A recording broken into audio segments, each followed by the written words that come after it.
பிரியமானவர்களே, இன்று பவுல் கொரிந்தியருக்கு எழுதின முதலாம் நிருபம் 7ஆம் அதிகாரத்திலிருந்து சில வசனங்களை தியானிக்க இருக்கிறோம். முதல் 2 வசனங்கள் இப்படியாக சொல்கிறது: நீங்கள் எனக்கு எழுதின காரியங்களை குறித்து நான் எழுதுகிறது என்னவென்றால், ஸ்திரீயை தொடாமல் இருக்கிறது மனுஷனுக்கு நல்லது, ஆகிலும் வேசித்தனம் இராதபடிக்கு அவனவன் தன் சொந்த மனைவியையும் அவளவள் சொந்த புருஷனையும் உடையவர்களாய் இருக்க வேண்டும். 5வது வசனம்: உபவாசத்திற்கும் ஜெபத்திற்கும் தடையிராதபடிக்கு இருவரும் சில காலம் பிரிந்திருக்க வேண்டும் என்று சம்மதித்தாலன்றி ஒருவரை ஒருவர் விட்டு பிரியாதிருங்கள். உங்களுக்கு விரோதத்துவம் இல்லாமையால் சாத்தான் உங்களை தூண்டிவிடாதபடிக்கு மறுபடியும் கூடி வாருங்கள். ஆகவே பிரியமானவர்களே, இந்த 3 வசனங்களை நம்ம பார்க்கும்போது இன்ட்ரொடக்ஷனில் நம்ம பார்த்தோம், இந்த கொரிந்து சபைக்கு எழுதப்பட்டவைகளை அப்படியாகவே நாம் எடுத்துக்கொள்ளக்கூடாது என்று. கொரிந்து பட்டணத்தின் சூழ்நிலைக்கு தகுந்த மாதிரியான, அவர்களுடைய பாவ நிலைமைக்கு தகுந்த மாதிரியாக அவர்கள் கேட்டு எழுதிய வினாக்களுக்கு பவுல் இங்கு பதிலளிக்கிறார், அவர்களுடைய சூழ்நிலைக்கு தக்கதாக. ஆகவே இந்த 3 வசனங்களை பார்த்தீங்கள் என்றால், கணவன் மனைவி உறவு என்பது ஒரு உடலுறவை அடிப்படையாக கொண்டுள்ளதாக காணப்படுகிறது.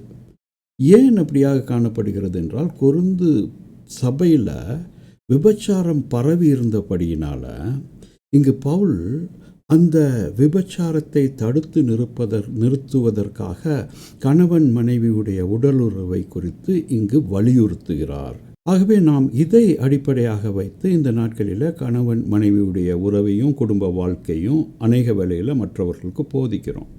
இது தவறு பிரியமானவர்களே. இது எப்படியாக ஆகிவிட்டது என்றால், குடித்து குடித்து தெருவில் விழுந்து கிடக்கிற ஒரு குடிகாரனுக்கு நீ வீட்டில் குடித்து கொண்டு இரு என்று முதலாக அவனுக்கு ஒரு பயிற்சி, அந்த பெரிய காரியத்திலிருந்து ஒரு சிறிய கட்டுப்பாட்டுக்குள்ளாக அவன் குடிக்க அவனை அனுமதிக்கிற ஒரு காரியமாக இது தோன்றுகிறது.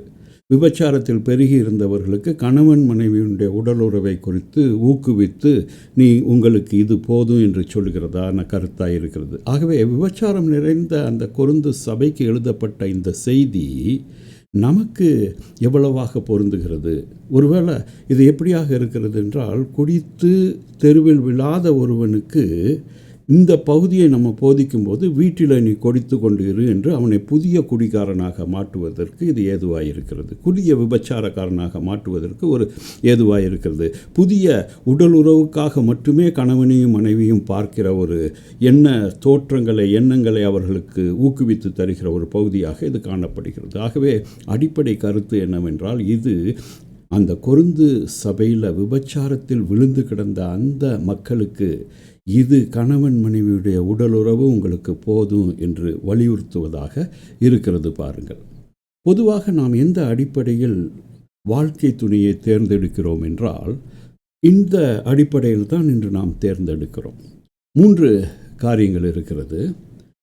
பொதுவாக பொருளாதார நிலை, ஸ்டேட்டஸ், நல்லா இருக்கிறாங்களா, நல்ல வரதட்சணை தருவார்களா, இன்னும் பிள்ளைகளை நன்றாக வாழ வைக்க முடியுமா இவர்களால், இப்படிப்பட்ட காரியங்களை பார்த்து தான் 2 குடும்பங்கள் சேருகின்றன. பிள்ளைகளை கணவன் மனைவியாக நாம் சேர்க்கிறோம்.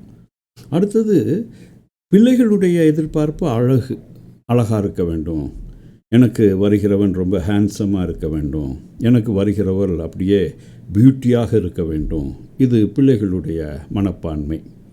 அடுத்தது, தெரிந்தோ தெரியாமலோ நமக்குள்ளாக ஒரு காம உணர்வு உண்டு பிரியமானவர்களே. அந்த காம உணர்வினால் தூண்டப்பட்டு அடிக்கடி நாம் அநேக வேளைகளில் நம்முடைய துணையாளர்களை நாம் சேர்த்து கொள்கிறோம், திருமணம் என்ற தலைப்பில், திருமணம் என்ற போர்வையில். ஆகவே இப்படி சேர்க்கப்பட்ட ஒரு குடும்பம், அதை கடவுள் எப்படி ஏற்றுக்கொண்டார் என்று நாம் கருதுகிறோம் என்றால், நம்முடைய விருப்பத்திற்கு ஏற்ற காரியங்களை நாம் பெற்றுக்கொள்ளும்போது நம்முடைய மனதில் ஒரு சமாதானம் வரும். அந்த சமாதானம் வந்தவுடனேயே நாம் என்ன நினைக்கிறோம்? அந்த சமாதானத்தை கடவுள் தருகிறார். ஆகவே இது கடவுள் தருகிற சமாதானம் இல்லை, நாம் நினைத்து கற்பனை செய்து கொண்டதை நாம் அடையும் போது நமக்கு ஒரு சமாதானம் கிடைக்கிறது.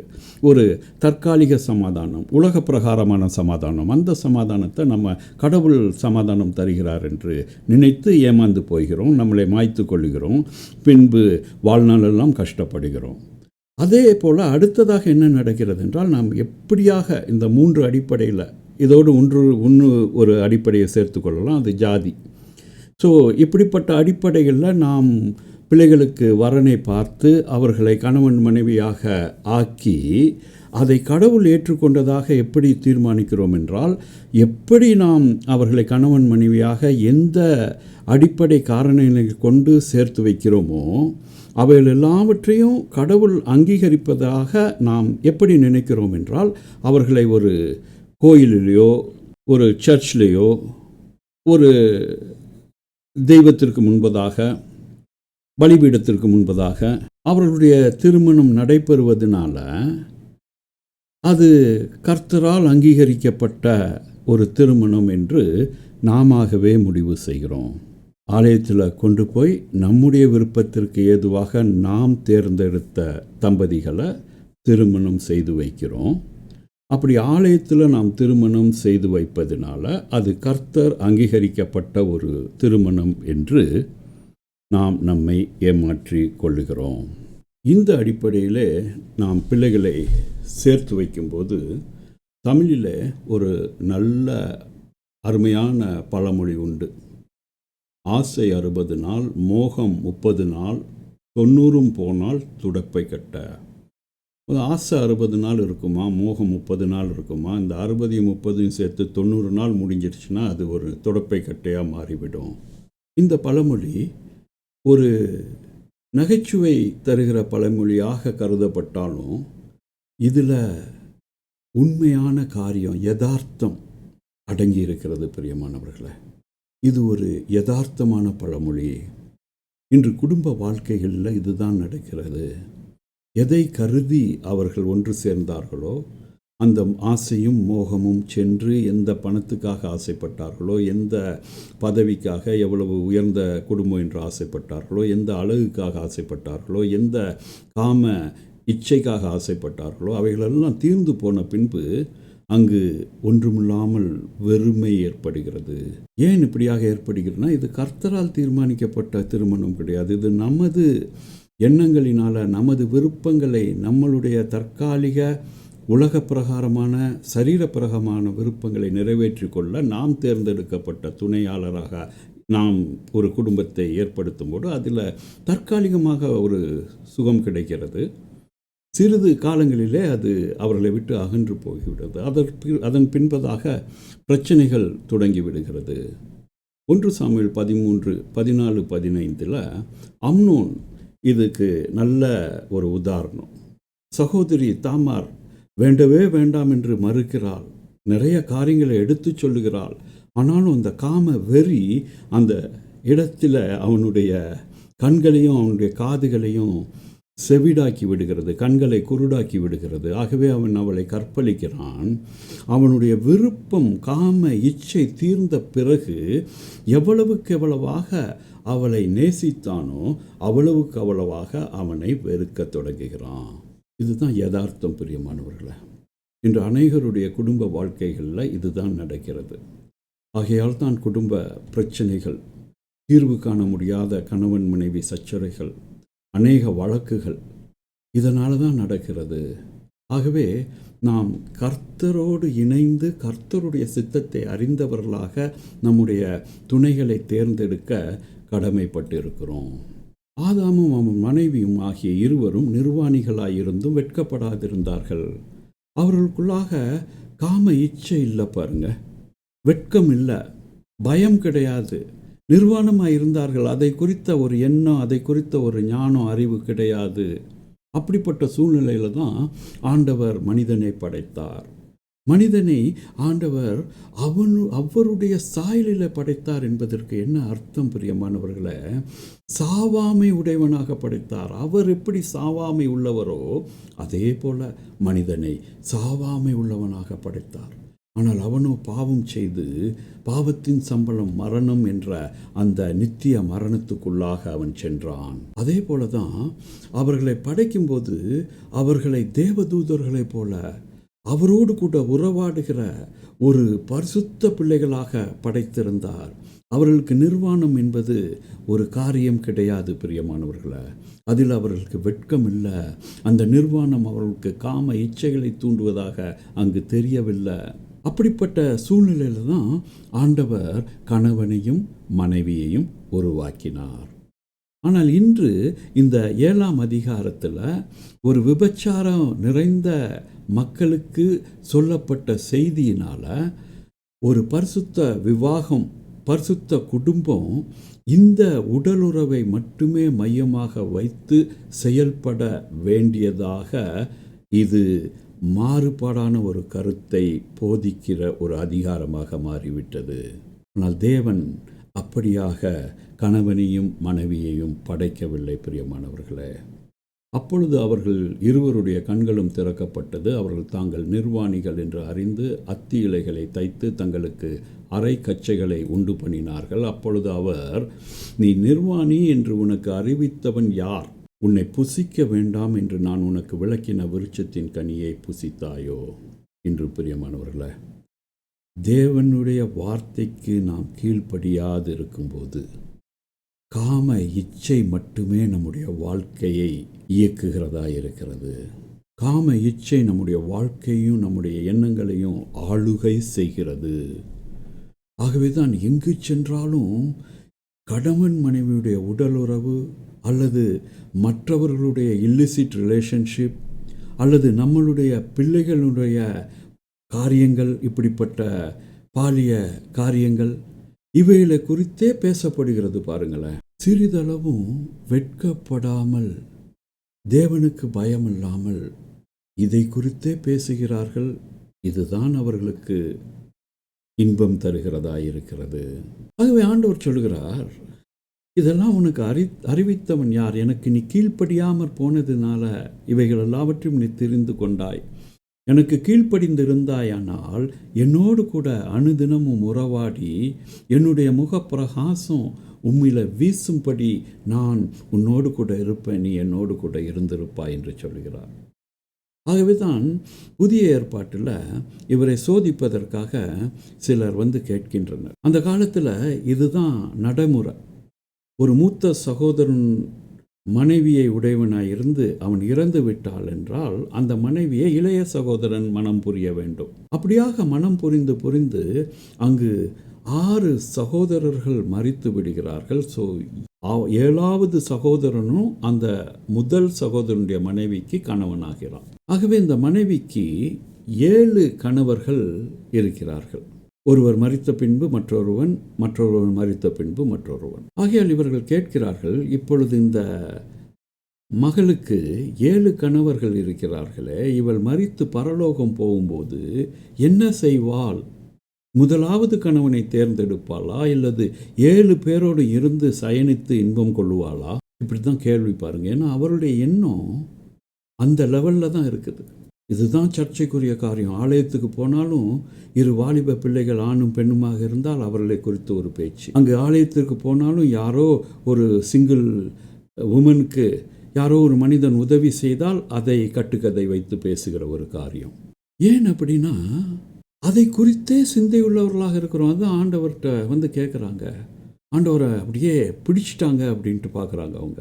அப்போ 7 பேரும் அவளுக்கு கணவனா இருப்பாங்களா இயேசு அப்படின்னு இயேசு கிறிஸ்துவை கேட்குறாங்க. அதுக்கு அவர் சொல்லுகிறார், இயேசு அவர்களுக்கு பிரதியுத்தரமாக, நீங்கள் வேத வாக்கியங்களையும் தேவனுடைய வல்லமையும் அறியாமல் தப்பான எண்ணம் கொள்ளுகிறீர்கள். தேவ எண்ணம் இல்லாமல் இருக்கிறீங்க. நான் உங்களை எப்படி படைத்தேன்? சாவாமை உள்ளவர்களாக, நீங்கள் நிர்வாணிகள் என்று வெட்கப்படாதவர்களாக நான் உங்களை படைத்தேன். அந்த தேவனுடைய வல்லமையை நீங்கள் அறியாமல் தப்பான எண்ணம் கொள்ளுகிறீர்கள். உயிர்த்தெழுதலில் கொள்வனையும் கொடுப்பனையும் இல்லை. உயிர்த்தெழுதலில் பொண்ணை கொடுத்து பொண்ணை எடுப்பது கிடையாது, திருமணம் கிடையாது. ஏனெனில் நான் உங்களுக்கு மணவாளனாக இருக்கிறேன். நீங்கள் எல்லாரும் ஆணாக இருந்தாலும் பெண்ணாக இருந்தாலும் நீங்கள் என் மணவாட்டிகளாக இருக்கிறீர்கள். இப்போ பரலோகத்தில் நீங்கள் தேவதூதரை போல இருக்க போகிறீங்க. இன்று என்னுடைய சத்தியத்தில் நடந்து என்னுடைய வசனத்தை கேட்டு என்னை ஏற்றுக்கொண்டால் நீங்கள் ரட்சிக்கப்படுகிறீர்கள். உங்களுடைய பாவங்கள் மன்னிக்கப்பட்டு விட்டது என்ற அந்த சத்தியத்தை உணர்ந்து பாவ மன்னிப்பு நிச்சயத்தை பெறுகிறீர்கள். அது உங்களை இறுதி சமயத்தில் நீங்கள் இந்த உலகத்தை விட்டு பிரியும்போது நித்திய ஜீவனுக்கென்று உங்களுக்கு பரலோக ராஜ்யத்தில் வாழ்க்கையை தருகிறது. அங்கே நீங்கள் தேவதூதர்களைப் போல இருப்பீர்கள். ஆதாமும் ஏவாளும் நிர்வாணிகளாக இருந்தாலும் தேவதூதர்களைப் போல இருந்தார்கள். சாவாமை உள்ளவர்களாக இருந்தார்கள். அப்படியாக நீங்கள் நித்திய ஜீவனை பெற்று தேவதூதர்களைப் போல உங்களுடைய நிர்வாணங்களை குறித்து, உங்களுடைய காம விகாரங்களை, காம இச்சைகளை குறித்து கவலைப்படாமல், ஆசைப்படாமல் நீங்கள் சமாதானத்தோடும் சந்தோஷத்தோடும் இரட்சிப்பின் கீதத்தோடு அங்கே இருப்பீர்கள். தேவனை துதிக்கும் துடியோடு கூட அங்கே இருப்பீர்கள். இதுதான் ஆண்டவர் சொல்கிறார். பின்பு தேவனாகிய கர்த்தர் மனுஷன் தனிமையாயிருப்பது நல்லதல்ல, ஏற்ற துணையை அவனுக்கு உண்டாக்குவேன் என்றார். புருஷன் தன் மனைவிக்கு செய்ய வேண்டிய கடமையை செய்ய கடவன், அப்படியே மனைவியும் தன் புருஷனுக்கு செய்ய கடவன். மனைவியானவள் தன் சுய சரீரத்துக்கு அதிகாரி அல்ல, புருஷனே அதற்கு அதிகாரி. அப்படியே புருஷனும் சுய சரீரத்துக்கு அதிகாரி அல்ல, மனைவியே அதற்கு அதிகாரி. கடவுளின் கண்ணோட்டத்தில் இது எப்படி யாருக்கு அதிகாரி என்பதை நம்ம புரிந்து கொள்ளணும். அப்போ கடவுளின் கண்ணோட்டத்தில் நம் துணையை புரிந்து கொள்வது மிகவும் முக்கியம் பிரியமானவர்களே. ஆகவே ஆண்டவர் இங்கே ஏவாளை படைக்கும்போது அவர் ஆதாமுக்கு சொல்லுகிறார், உனக்கு ஒரு உதவியாளரை தருகிறேன், உனக்காக ஒரு துணையை நான் கொண்டு வந்து நிறுத்தி இருக்கிறேன். இதை புரிந்து கொள்ள வேண்டும் என்றால் பிரியமானவர்களே, யோவான் 14ஆம் அதிகாரத்தில் பரிசுத்த ஆவியானவர் நமக்கு துணையாளர் என்று வேதம் நமக்கு சொல்லுகிறது. ஆகவே பரிசுத்த ஆவியானவர் எப்படி நமக்கு துணையாளராக இருக்கிறாரோ அப்படி நாம் நம்முடைய மனைவியையோ நம்முடைய கணவனையோ துணையாளராக கருத வேண்டும், அடிமையாக கருதக்கூடாது. அவர் ஒருவனை அல்லவா படைத்தார், ஆவி அவரிடத்தில் பரிபூர்ணமாக இருந்தது. பின்ன ஏன் ஒருவனை படைத்தார்? தேவ பக்தியுள்ள சந்ததியை பெறும்படிதானே.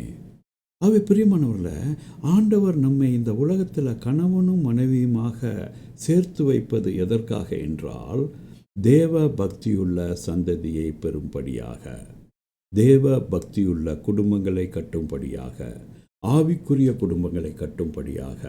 ஆகவே தான் இயேசு கிறிஸ்து சிலுவை அடிவாரத்தில் இதோ உன் மகன் என்று தன்னுடைய தாயை பார்த்து சொன்னார். யோவானை பார்த்து சொன்னார், இதோ உன் தாய். அங்கு தேவன் ஒரு ஆவிக்குரிய குடும்பத்தை கட்டினார் பிரியமானவர்களே. அந்த ஆவிக்குரிய குடும்பத்தில் நாம் சேர்ந்து இப்படிப்பட்ட இழிவான எண்ணங்களை களைந்தெறிந்து ஆவிக்குரியவர்களாக வாழ்ந்து ஆவிக்குரிய குடும்பங்களை, ஆவிக்குரிய பிள்ளைகளை நாம் பெற்று எடுத்து வளர்க்க வேண்டியவர்களாக இருக்கிறோம் பிரியமானவர்களே. ஆகையால் ஒருவனும் தன் இளவயதின் மனைவிக்கு துரோகம் பண்ணாதபடிக்கு உங்கள் ஆவியை குறித்து எச்சரிக்கையாயிருங்கள். ஆவியில் ஆண்டவரை ஆராதியுங்கள், உண்மையாய் ஆராதியுங்கள். ஆவியில் ஆண்டவருக்கென்று உண்மையாக இருங்கள். விபச்சார சிந்தை நமக்கு தேவையில்லை. விபச்சாரத்தினால் வருகிற இன்பம் நமக்கு தேவையில்லை. கணவன் மனைவி என்பது வெறும் உடலுறவை சார்ந்ததாக நாம் எடுத்துக்கொள்ள தேவையில்லை. ஆண்டவருக்கென்று நாம் என்ன செய்ய வேண்டும் என்ற ஒரு பெரிய ஆதங்கத்தோடு நாம் சேர்க்கப்பட்டு அவருடைய சிந்தையில் இணைக்கப்பட்டவர்களாக அவருடைய ராஜ்யத்தை எப்படி கட்டுவது, நம்முடைய பிள்ளைகளை எப்படி ஆவிக்குரிய வழியில் வளர்ப்பது என்பதுக்காக தான் ஆண்டவர் நம்மை ஒன்று சேர்த்திருக்கிறார் பிரியமானவர்களே. ஆனால் நடப்பது என்ன? அங்கு ஒரு குடும்பம் இருந்தது, கணவன் மனைவி. அவர்கள் எதற்காக ஒருமனப்பட்டார்கள் என்றால் தேவனுக்கு எதிராக செயல்பட ஒருமனப்பட்டார்கள். ஆகவே மனைவியானவள் கணவன் அறிய அவன் கிரயத்தில் ஒரு பங்கை வஞ்சித்து வைத்து ஒரு பங்கை கொண்டு வந்து அப்போஸ்தலருடைய பாதத்தில் வைத்தான். கணவன் செய்கிற விரோதம், கர்த்தருக்கு செய்கிற விரோதத்தை மனைவி அறிந்திருந்தாள். ஆனால் அதை குறித்து எச்சரிப்பு இல்லை. அவர்கள் இருவரும் ஆவியில் ஆண்டவருக்கென்று சிந்திக்காமல் சரீரத்தில் ஒரு பண ஆசையை பற்றுள்ளவர்களாக புகழுக்காக ஆலயத்தில் காணிக்கை செலுத்துகிறார்கள் பிரியமானவர்களே. இதில் இவர்கள் இருவரும் ஒருமித்து செயல்படுகிறார்கள். அதனால் தான் பேதுரு கேட்கிறார், கர்த்தருடைய ஆவியை சோதிக்கிறதற்கு நீங்கள் ஒருமனப்பட்டது என்ன? பிரியமானவர்களே, இன்று நாம் ஒருமனப்பட்டு இருக்கிறோமா? கணவனும் மனைவியுமாக ஒருமனப்பட்டு இருக்கிறோமா? அப்படியாக ஒருமனப்பட்டு இருக்கிறோமே என்றால் எந்த பகுதியில், எந்த காரியத்தில் ஒருமனப்பட்டு இருக்கிறோம்? மற்றவர்களை குறை சொல்வதில்லையா? அல்லது நம்முடைய பிள்ளைகளை சந்தேகப்படுவதில்லையா? அல்லது நாம் ஒருவரை ஒருவர் சந்தேகப்பட்டு நம்முடைய குடும்பத்தில் பிரச்சனைகளை உருவாக்குறதில் ஒரு மனதாக இருக்கிறோமா? கணவன் ஒரு பழியை போட்டால் மனைவி அடுத்த பழியை போட்டு நீயும் எனக்கு சமந்தான், நீயும் பாவம் செய்கிறாய், நானும் பாவம் செய்கிறாய் என்று பழிகளை ஒருவர் மேல் ஒருவர் சுமத்தி வாழ்ந்து கொண்டு இருக்கிறோமா? கணவனும் மனைவியுமாக எந்த காரியத்தில் ஒருமனப்பட்டு இருக்கிறோம்? பிள்ளைகளை வளர்ப்பதில் ஒருமனப்பட்டு இருக்கிறோமா? ஆவிக்குரிய காரியங்களை அவர்களை நடத்துவதில் ஒருமனப்பட்டு இருக்கிறோமா? நமக்கு எதிராக செயல்படுகிற நம்முடைய உறவினர்கள், நம்முடைய நண்பர்கள், அவர்களை கர்த்தருடைய அன்பினால் வெல்ல, நன்மையால் வெல்ல, தீமையை நன்மையால் வெல்ல ஆவியினால் ஒருமைப்பட்டு இருக்கிறோமா? அல்லது தீமையை தீமையாய் வெல்ல அவர்கள் ஒன்று செய்தால் நம்ம 10 செய்வதற்கு கணவனும் மனைவியுமாக ஆலோசனை செய்கிறோமா? சிறிது யோசித்து பார்ப்போம் பிரியமானவர்களே. ஆண்டவர் நம்மை பரிசுத்தத்திற்கென்று ஒருமைப்படுத்தி இருக்கிறார். கணவனும் மனைவியுமாக பரிசுத்த குடும்பத்தை நாம் கட்ட வேண்டும் என்று நம்மளை அவர் ஒருமைப்படுத்தி இருக்கிறார். ஆகவே இங்கு பவுல் சொல்லுகிறார், அவருடைய வாழ்க்கையை பார்த்து இப்படிப்பட்ட காரியங்களை தவிர்க்க நீங்கள் தனியாகவே இருந்து விட்டால் நல்லது என்கிறார். ஆகவே என்னை போலவே ஆக வேண்டும் என்று சொல்கிறார். இந்த கருத்து எல்லாம் யாருக்கு என்றால், விபச்சாரத்தில் மூழ்கி கிடக்கிற அந்த கொரிந்து சபைக்கு. இது நமக்கல்ல. நமக்கு நம்முடைய இயேசு கிறிஸ்து சொல்லுகிறார், மனிதன் தனியாக இருப்பது நல்லதல்ல என்று. ஆகவே அநேக வேளையில் இந்த 7ஆம் அதிகாரத்தை நமக்கென்று நாம் எடுத்துக்கொண்டு தவறாக வாழ்ந்து கொண்டு இருக்கிறோம் பிரியமானவர்களை. மீண்டும் மீண்டுமாக அதை தான் சொல்லுகிறார். ஆகிலும் அவர்கள் விரத்தராய் இருக்கக்கூடாது இருந்தால் விவாகம் பண்ண கடவர்கள், வேகிறதை பார்க்கலும் விவாகம் பண்ணுகிறது நலம் அப்படின்றார். அதை தான் நம்ம இன்னைக்கு செஞ்சிக்கிட்டு இருக்கோம் பிரியமானவர்களை. ஆகவே இந்த செய்தி, இந்த வசனங்கள் ஒரு விபச்சாரம் நிறைந்த சபைக்கு எழுதப்பட்டு இருக்கிறது. ஆகவே அந்த விபச்சாரம் நிறைந்த சபையை ஓரளவு தெளிவுபடுத்த உன்னுடைய உடலுறவை நீ கணவனோடும் மனைவியோடும் வைத்துக்கொள் என்று எழுதிய இந்த கருத்துக்கள் அவர்களுக்கு தேவைப்படுகிறது. நமக்கோ கணவனும் மனைவியுமாக சேர்ந்து நீங்கள் மீண்டுமாக அந்த சாவாமையையும் மீண்டுமாக அந்த நிர்வாண உணர்வையும் பெறாதபடிக்கு ஆவிக்குள்ள வாழ்க்கையில் ஆவிக்குள்ளவர்களாக, ஆவியில் அனலுள்ளவர்களாக எழும்பி பிரகாசியுங்கள் என்று நமக்கு சொல்லப்பட்டிருக்கிறது பிரியமானவர்களே. மற்றவர்களை குறித்து கர்த்தர் அல்ல, நானே சொல்லுகிறதாவது, சகோதரனுடைய மனைவி அவ்விசுவாசியாயிருந்தும் அவனுடைய வாசமாயிருக்க அவளுக்கு சம்மதமாயிருந்தால் அவனே அவளை தள்ளி விடாதிருக்க கடவன். அப்படியே ஒரு ஸ்திரீனுடைய புருஷன் அவ்விசுவாசியாயிருந்தும் அவளுடனே வாசமாயிருக்க அவனுக்கு சம்மதமாயிருந்தால் அவள் அவனை தள்ளி விடாதிருக்க கடவன். இந்த எந்த அடிப்படையில் பவுல் விசுவாசிகளையும் அவ்விசுவாசிகளையும் வேறுபடுத்துகிறார் என்று பார்த்தோம்னா பிரியமானவர்களே, மதத்தின் அடிப்படையில் அவர் வேறுபடுத்துகிறார். மதத்தின் அடிப்படையில் ஒரு மதத்தை சார்ந்தவன் அடுத்த மதத்தை சார்ந்தவருக்கு அவ்விசுவாசிகளாக தெரியலாம். எந்த மதமாக இருந்தாலும் சரி, இன்னொரு மதத்தை சார்ந்தவன் ஒரு மதத்தை சார்ந்தவனுக்கு அவ்விசுவாசியாக தருகிறான். ஆகவே பவுல் இங்கு எப்படி வேறுபடுகிறார் என்றால், மதத்தின் அடிப்படையில் வேறுபடுகிறார். ஆனால் இயேசு கிறிஸ்து நமக்கு மதத்தை போதிக்க அல்ல, மார்க்கத்தை போதிக்க வந்தார். ஆகவே இந்த உலகத்தில் இருக்கிற எல்லோருக்கும் அவர் ரட்சிப்பை அளித்து இருக்கிறார். ஆகவே சில வேளையில் நாம் மற்ற விசுவாசம் உள்ள பிள்ளைகளை நம்முடைய மகனுக்கோ மகளுக்கோ எடுக்கும்போது இந்த மத பிரச்சனை மிகவும் பாடுபடுத்துகிறது, அவர்களை சின்னாபின்னமாக்குகிறது, அவர்களுடைய எண்ணங்களை அப்படியே சூனியமாக்கி போடுகிறது, அவருடைய வாழ்க்கை சமாதானமில்லாக போகிறது. ஐயோ, வேறு மதத்தில் போய் கல்யாணம் செய்து கொள்கிறார், வேறு மதத்திலிருந்து எனக்கு வீட்டில் மருமகளை கூட்டி கொண்டு வருகிறேன், எப்படியாக இந்த மதம் ஆளுகை செய்கிறது என்று பாருங்கள். ஆகவே தான் ஒவ்வொருவருக்கும் நான் சொல்லுகிற ஆலோசனை என்னவென்றால், இந்த மதத்திலிருந்து நாம் வெளியே வர வேண்டும். அது எந்த மதமாக இருந்தாலும் சரி, மதத்திலிருந்து இயேசுவே நானே வழி என்று சொன்ன அந்த இயேசுவின் சத்திய வழிக்கு நாம் வர வேண்டும், அந்த மார்க்கத்திற்கு நாம் வர வேண்டும்.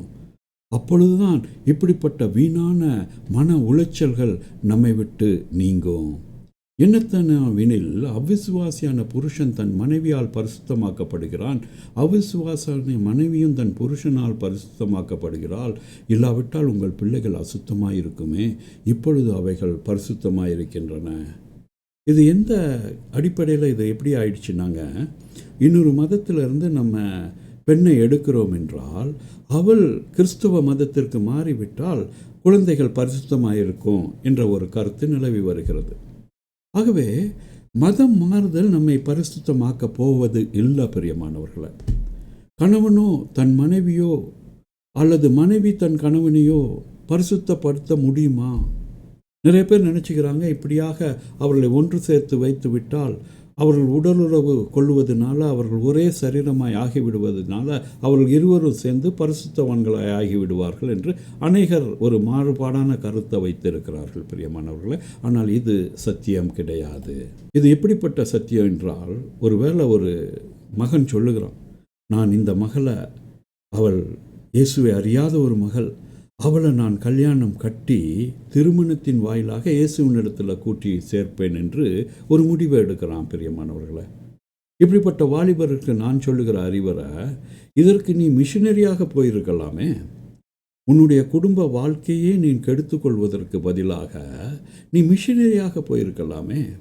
ஏனெனில் இது எப்படிப்பட்டதாக இருக்கிறது என்றால், ஒரு அநேக குடிகாரர்களை சீர்திருத்துவதற்காக நானும் ஒரு பாரில் போய் உட்கார்ந்து நானும் குடிப்பேன் என்று சொல்லுகிற ஒரு சுவிசேஷகருக்கு சிறிது காலங்களில் என்ன நிலைமை ஏற்படும் என்றால், அவரும் ஒரு பெரிய குடிக்காரராகி இவர் யாருக்கு சுவிசேஷம் சொல்ல சென்றாரோ அவர்கள் தங்கள் அளவில் உள்ள சுவிசேஷத்தை அவருக்கு சொல்லி, எப்பா இவ்வளவு குடிக்காதப்பா, நாங்கள் இவ்வளவுலாம் குடிக்கலை, நாங்கள் கொஞ்சம்தான் குடித்தோம், நீ எங்களை திருத்த வந்த, நீ இப்போ ஒரே குடிகாரன் ஆயிட்டியே என்று சொல்லுகிற மாதிரி மற்றவர்களை மனமாற்றம் செய்ய நான் திருமணம் செய்கிறேன் என்ற கருத்தில் திருமணம் செய்வது மிகவும் தவறு பிரியமானவர்களை.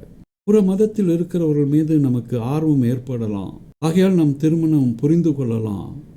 ஏனெனில் மதம் நம்மை பிரிக்கவில்லை பிரியமானவர்களை. நாம் அவர்களை மார்க்கத்துக்கு அழைக்கலாம், நாமும் மார்க்கத்துக்கு செல்லலாம், நாம் அவர்களோடு கூட திருமணம் புரியலாம். ஆனால் நான் சொல்லுகிற கருத்து என்ன என்றால், திருமணத்தால் ஒருவரை நான் மதமாற்றம் செய்து விடுவேன், அவருடைய மனதை மாற்றி விடுவேன், அவர்களை இரட்சிப்பு உள்ளாக வழி நடத்துவேன் என்று சொல்லி எதிர்பார்ப்பது தவறு. யோசித்து பார்ப்போம் பிரியமானவர்களே. நம்முடைய தேசப்பிதா காந்தி அவர்கள் மத்தேயு 5ஆம் அதிகாரத்தை படித்து இயேசுவின் மீது அளவில்லாத பற்றையும் அன்பையும் கொண்டவர்களாக இந்த நாட்டிற்கு விடுதலை வாங்கி தந்திருக்கிறார்கள். அஹிம்சா, வன்முறையை கை கொள்ளாதபடி வன்முறைக்கு எதிர்த்து நின்று நம்முடைய இந்திய தேசத்திற்கு ஒரு மனிதர், மத்தேயு 5ஆம் அதிகாரத்தை படித்த மனிதர் விடுதலையை வாங்கி தந்திருக்கிறார். ஒருவேளை நம்ம இப்படி கற்பனை செய்து பார்ப்போம். காந்தி அந்த காலங்களில் வருகிறார், அங்கிருந்து மத்தேயு சுவிசேஷத்தை படித்து இயேசுவை அறிந்தவராக வருகிறார். இங்கு வந்து ஒரு சிறிய தவறு அவர் செய்து விடுகிறார். என்ன சொல்லுகிறார்? நான் இயேசுவை அறிந்தவன். தன்னுடைய அப்பா அம்மாட்ட சொல்கிறார், நான் இயேசுவை அறிந்தவன், எனக்கு ஆகவே இயேசுவை அறிந்த ஒரு பெண்மணியை மனைவியாக கொள்ளப் போகிறேன் அப்படின்னு சொல்லியிருந்தால், அந்த அப்பா அம்மா ஒரு கிறிஸ்தவ பெண்மணியை அவருக்காக தேடி இருந்தால் என்ன ஆயிருக்குன்னா, அவருக்கு போதகர்கள் அறிவுரை வழங்கியிருப்பாங்க. நீங்கள் ஞானஸ்நானம் எடுக்க வேண்டும் காந்தி, நீங்கள் உங்கள் பெயரை மாற்ற வேண்டும் காந்தி, நீங்கள் மதத்தை மாற்றிக்கொள்ள வேண்டும் காந்தி. காந்தி அப்பமே போயிருப்பார். ஆனால் ஆண்டவருடைய கிருபையினால் காந்தி திருமணம் புரிவதற்காக மனமாற்றத்தை ஏற்கவில்லை. இந்த தேசத்திற்கு தேவனுடைய அருளினால், தேவனுடைய கிருபையினால், தேவனுடைய சமாதானத்தினால், இயேசு கிறிஸ்து போதித்த போதனைகளில் இருந்த சத்தியத்தில் இருந்த வல்லமையினால் இந்த நாட்டிற்கு விடுதலை வாங்கி தர வேண்டும் என்று யோசித்தார். அவை பிரியமானவர்களை, வெறுமன மதம் மாற்றம் இங்கு ஒரு காரியத்துக்கும் ஆகாது. ஒருவேளை அவர்கள் நமக்கு வேறுபட்டவர்களாக தெரியலாம், ஆனால் நம்மை விட அதிகமாக கடவுளிடத்தில் உறவு வைப்பவர்களாக அவர்கள் இருக்கலாம். ஆகிலும் அவிசுவாசி பிரிந்து போனால் பிரிந்து போகட்டும். இப்படிப்பட்ட விஷயத்தில் சகோதரனாவது சகோதரியாவது அடிமைப்பட்டவர்கள் இல்லை, சமாதானமாக இருக்கும்படியே தேவன் நம்மை அழைத்திருக்கிறார். மனைவியானவளே, நீ உன் புருஷனை இரட்சிப்பாயோ அல்லவோ உனக்கு எப்படி தெரியும்? புருஷனே, நீ உன் மனைவியை இரட்சிப்பாயோ அல்லவோ உனக்கு எப்படி தெரியும்? இந்த வேளையில் மத அடிப்படையிலேயே பவுல் இங்கு குடும்பங்களுக்கு அறிவுரை தருகிறார். ஆகவே காந்தியினுடைய வாழ்க்கையை நம்ம பார்த்தோம், அவர் செய்த பெரிய காரியத்தை பார்த்தோம், அதற்கு பின்னால் இருந்த சத்தியத்தின் வல்லமையை நம்ம பார்த்தோம். ஆகவே பிரியமானவர்களே, இப்படிப்பட்ட மத மாறுதல்களையும் திருமணத்தின் மூலம் நாம் ஒருவரை மனம் மாற்ற முடியும் என்ற காரியங்களையும் நம்முடைய இருதயத்திலிருந்து எடுத்து ஆவிக்குரிய வாழ்க்கையை நாம் வாழ கற்றுக்கொள்வோம். ஏனெனில் சங்கீதம் மிகவும் அருமையாக சொல்லுகிறது, ஒருவனாவது தன் சகோதரன் அழிவை காணாமல் இனி என்றென்றைக்கும் உயிரோடு இருக்கும்படி எவ்விதத்தினாலாவது அவனை மீட்டு கொள்ளவும் அவன் நிமித்தம் மீட்கும் பொருளை தேவனுக்கு கொடுக்கவும் கூடாதே. அவர்கள் ஆத்தும மீட்பு மிகவும் அருமையாயிருக்கிறது. அது ஒருபோதும் மனிதனால் முடியாது, அது கர்த்தரால் முடியும்.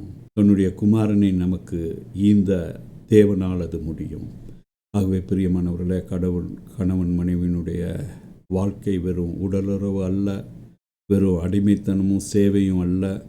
இருவரும் சேர்ந்து பரிசுத்தமாக வாழ்ந்து பரிசுத்த பிள்ளைகளை பெற்றெடுத்து அவர்களை பரிசுத்தமாய் வளர்த்து ஆவிக்குரிய குடும்பங்களை கட்டுவதே கணவன் மனைவியுடைய கடமை என்பதை இன்று நமக்கு கடவுள் அறிவித்திருக்கிறார். ஆகவே அதன்படி நடக்க நாம் அவருடைய பலனை பெறுவோமாக. அவரிடத்தில் சென்று, ஆண்டவரே, நான் என்னுடைய குடும்பத்தை உம்முடைய குடும்பமாக எழுப்ப வேண்டும், பரிசுத்த குடும்பமாக நான் கட்ட வேண்டும் என்று கேட்போமா? கர்த்தர் தாமே இந்த வார்த்தைகளை ஆசீர்வதிப்பாராக.